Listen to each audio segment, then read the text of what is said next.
In the late 1700s, nestled in the heart of the Caribbean, lay the French colony of Saint-Domingue, what the world knows today as Haiti.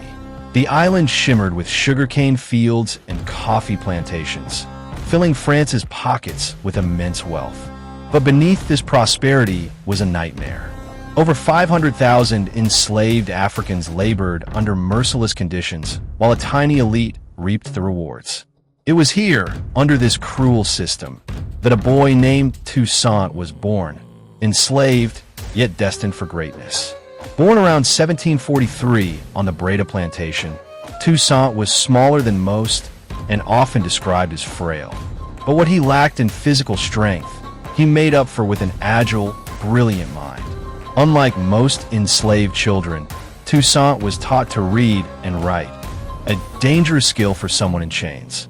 But his owner allowed it, and young Toussaint devoured every book he could find. Military tactics, religion, medicine, philosophy, especially the works of Enlightenment thinkers who dared to imagine a world built on freedom and equality. He was especially drawn to J.J. Rousseau, who once wrote, "Man is born free, and everywhere he is in chains." Toussaint must have read those words and thought, what if those chains could be broken?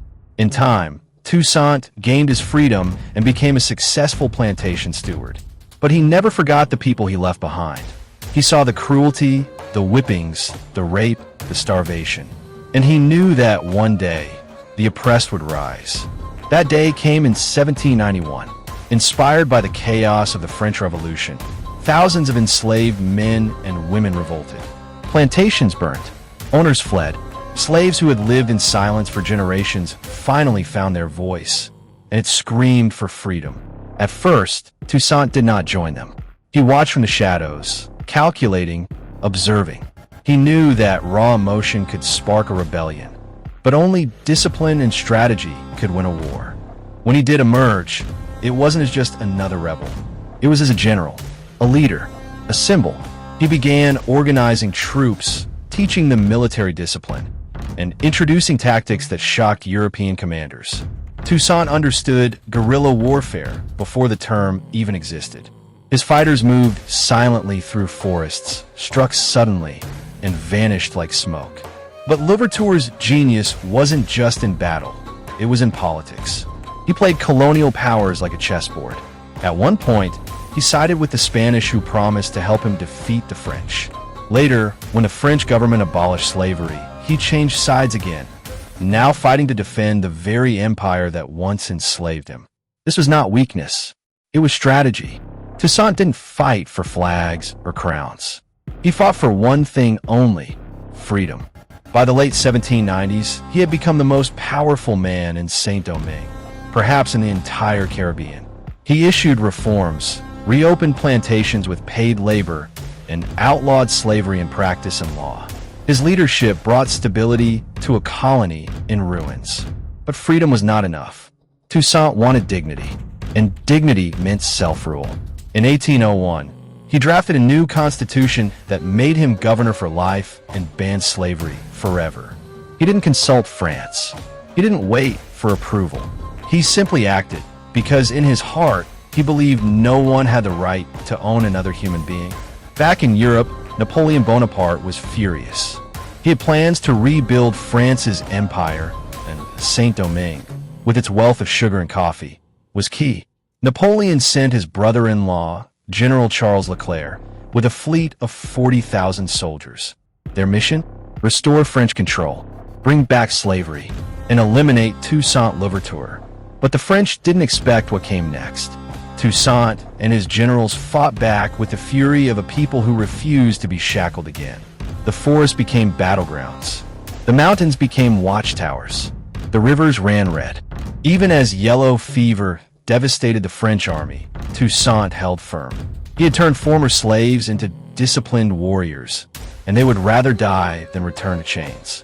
After months of bloodshed, Toussaint agreed to peace talks. Perhaps he hoped diplomacy might spare his people, but he was betrayed.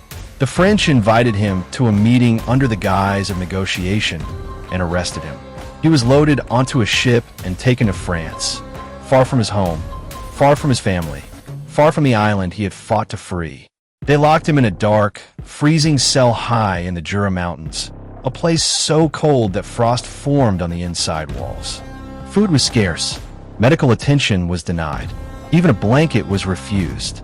As he lay dying, Toussaint is said to have whispered, "In overthrowing me, you have cut down in Saint-Domingue only the trunk of the tree of liberty. But it will grow again from the roots, for they are deep and many." And he was right.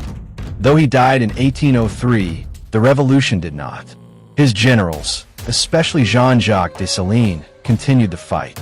And just a year later, they defeated the last of Napoleon's forces. On January 1st, 1804, the island declared its independence and took a new name, Haiti, the first black republic, and the only nation ever born from a successful slave revolt. Toussaint Louverture never saw that day, but his spirit was everywhere, in the waving flags, the cheers of the people, the tears of mothers who knew their children would never be sold. Today, statues of Toussaint stand in Haiti, in France, and across the world. But no statue can capture the weight of what he accomplished.